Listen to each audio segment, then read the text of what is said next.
Assalamualaikum warahmatullahi wabarakatuh. Dan ini adalah kisah Abu Nawas dapat proyek dari Baginda membangun istana di langit.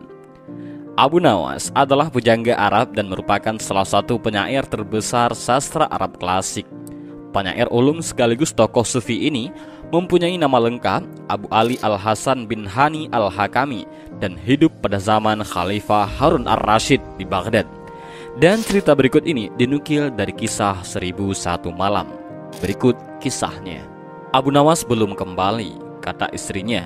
Ia bersama seorang pendeta dan seorang ahli yoga yang sedang melakukan pengembara suci.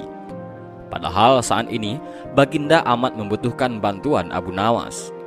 Beberapa hari terakhir ini Baginda merencanakan membangun istana di awang-awang karena sebahagian dari raja-raja negeri sahabat telah membangun bangunan-bangunan yang luar biasa. Baginda tidak ingin menunggu Abu Nawas lebih lama lagi. Beliau mengutus beberapa orang kepercayaannya untuk mencari Abu Nawas. Mereka tidak berhasil menemukan Abu Nawas karena Abu Nawas ternyata sudah berada di rumah ketika mereka baru berangkat. Abu Nawas menghadap Baginda Raja Harun Ar-Rasyid. Baginda amat riang. Saking gembiranya, beliau mengajak Abu Nawas bergurau. Setelah saling tukar-menukar cerita-cerita lucu, lalu Baginda mulai mengutarakan rencananya. Aku sangat ingin membangun istana di awang-awang agar aku lebih terkenal di antara raja-raja yang lain. Adakah kemungkinan keinginanku itu terwujud, wahai Abu Nawas? Tidak ada yang tidak mungkin dilakukan di dunia ini, Paduka yang mulia, kata Abu Nawas berusaha mengikuti arah pembicaraan Baginda.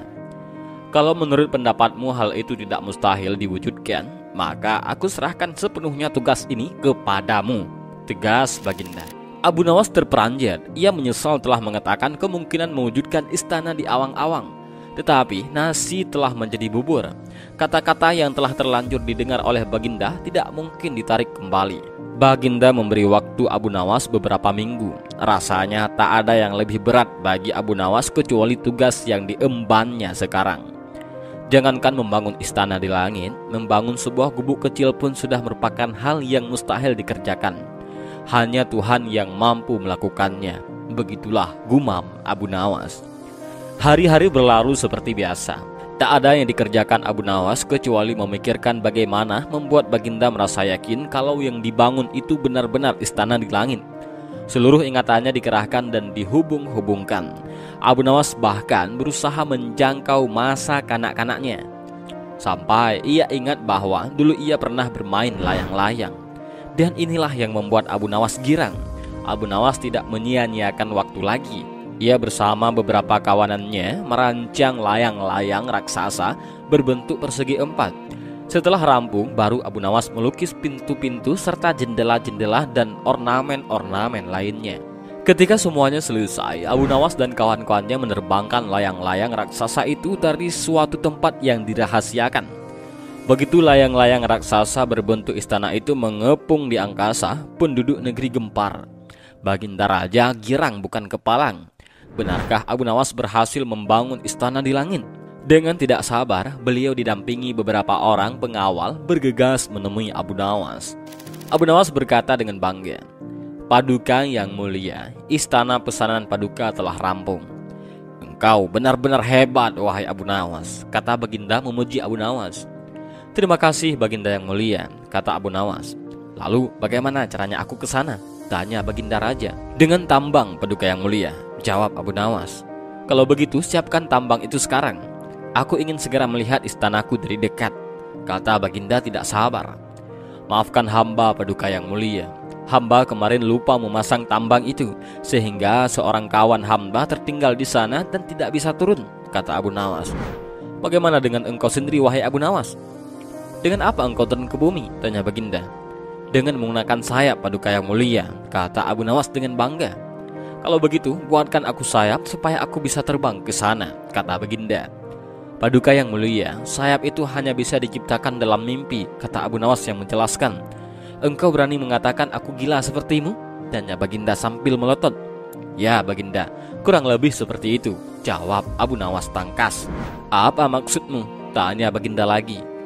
Baginda tahu bahwa membangun istana di awang-awang adalah pekerjaan yang mustahil dilaksanakan, tetapi Baginda tetap menyuruh hamba mengerjakannya.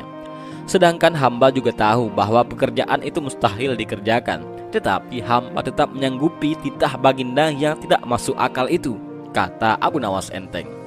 Tanpa menoleh, baginda raja kembali ke istana yang diiringi oleh para pengawalnya. Abu Nawas berdiri sendirian sambil memandang ke atas melihat istana terapung di awang-awang. Sebenarnya siapa di antara kita yang gila sih? Tanya baginda raja yang mulai jengkel. Hamba kira kita berdua sama-sama tidak waras, wahai tuanku, jawab Abu Nawas tanpa ragu-ragu. Dan berikut ini adalah cerita Abu Nawas. Cinta itu buta, maka perlu diobati kebutaannya. Secara tak terduga, pangeran yang menjadi putra mahkota jatuh sakit. Sudah banyak tabib yang didatangkan untuk memeriksa dan mengobati, tetapi tak seorang pun mampu menyembuhkannya.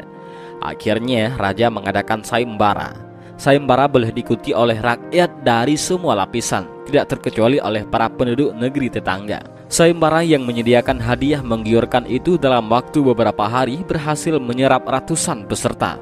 Namun tak satu pun dari mereka berhasil mengobati penyakit sang pangeran. Akhirnya sebagai sahabat dekat, Abu Nawas menawarkan jasa baik untuk menolong sang putra mahkota. Baginda Harun ar-Rasyid menerima usul itu dengan penuh harap.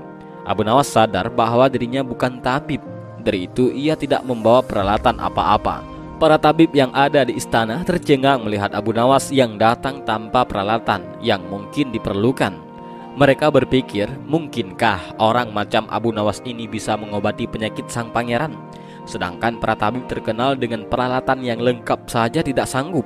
Bahkan penyakitnya tidak terlacak. Abu Nawas merasa bahwa seluruh perhatian tertuju padanya.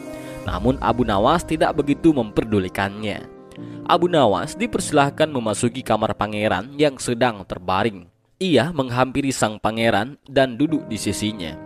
Setelah Abu Nawas dan sang pangeran saling pandang beberapa saat, Abu Nawas berkata, "Saya membutuhkan seorang tua yang di masa mudanya sering mengembara ke pelosok negeri." Orang tua yang diinginkan Abu Nawas didatangkan. Sebutkan satu persatu nama-nama desa di daerah selatan, perintah Abu Nawas kepada orang tua itu.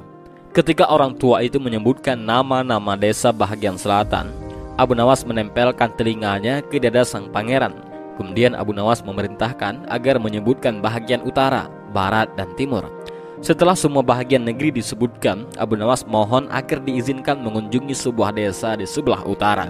Raja merasa heran. "Engkau kuundang ke sini bukan untuk bertamasya. Hamba tidak bermaksud untuk berlibur yang mulia," kata Abu Nawas. "Tetapi aku belum paham," kata raja. "Maafkan hamba, paduka yang mulia. Kurang bijaksana rasanya bila hamba jelaskan sekarang," kata Abu Nawas. Abu Nawas pun pergi selama 2 hari. Sekembali dari desa itu, Abu Nawas menemui sang pangeran dan membisikkan sesuatu, kemudian menempelkan telinganya ke dada sang pangeran. Lalu Abu Nawas menghadap raja. "Apakah yang mulia masih menginginkan sang pangeran tetap hidup?" tanya Abu Nawas. "Apa maksudmu?" Raja balas bertanya. "Sang pangeran sedang jatuh cinta pada seorang gadis di desa sebelah utara negeri ini," kata Abu Nawas menjelaskan. "Bagaimana kau tahu?" Ketika nama-nama desa di seluruh negeri disebutkan, tiba-tiba degup jantungnya bertambah karena ketika mendengarkan nama sebuah desa di bahagian utara negeri ini. Dan sang pangeran ternyata tidak berani mengutarakannya kepada baginda. "Lalu apa yang harus aku lakukan?" tanya raja. "Mengawinkan pangeran dengan gadis desa itu," jawab Abu Nawas. "Kalau tidak," tawar raja ragu-ragu. "Cinta itu buta, wahai raja. Bila kita tidak berusaha mengobati kebutaannya, maka ia akan mati." Rupanya saran Abu Nawas tidak bisa ditolak. Sang pangeran adalah putra satu-satunya yang merupakan pewaris tunggal kerajaan. Abu Nawas benar. Begitu mendengar persetujuan sang raja, sang pangeran berangsur-angsur pulih. Sebagai tanda terima kasih, raja memberi Abu Nawas sebuah cincin permata yang amat indah. Dan inilah 2 kisah tentang Abu Nawas. Terima kasih sudah menonton. Assalamualaikum warahmatullahi wabarakatuh.